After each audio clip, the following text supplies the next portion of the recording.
როდესაც ნაკრებშიც ვიყავი, ეს არის პირველად რომ მოხვდით ეს, იმხელად პრესტიჟული ამბავი იყო, რომ ახლა 15 რესპუბლიკა და იცით რომ მაინც რუსებს პრიორიტეტი ჰქონდა დანარჩენი არ უყურებდნენ სერიოზულად და ერთნაირი ქულების შემთხვევაში, რა თქმა უნდა, შენ დაგჩაგრავდნენ.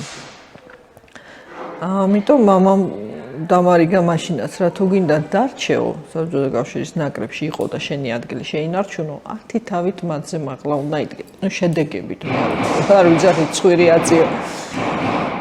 და ის სწორედ ეს იყო, სულ ტვინში მეჯდა ეს ამბავი და ახლოს ვერ მოდიოდა ვერანი შედეგებით. როდესაც მედლის ბედი წყდება ქულით კი არა, ქულის მიათედებით, აი მე ვიგებდი 5, 10, 7 ქულით, აი ეს.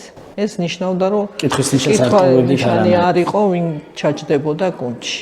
მაგრამ მაინც ერთხელ მომიხერხეს ესეთი რაღაცა. აბსოლუტური ჩემპიონი საბჭოთა კავშირის არავინ არ არის ჩემს გარდა, იმიტომ რომ 4 დისციპლინა მოვიგე. კაცების, ქალების, ყველა.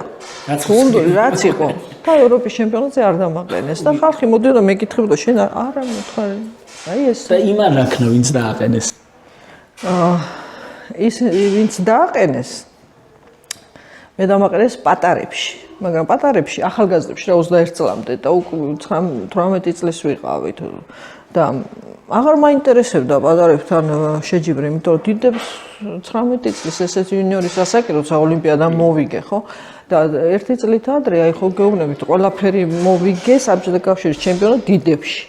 და დიდებში ევროპის ჩემპიონატზე არ დამაყენეს, აიყონეს სხვა გოგო.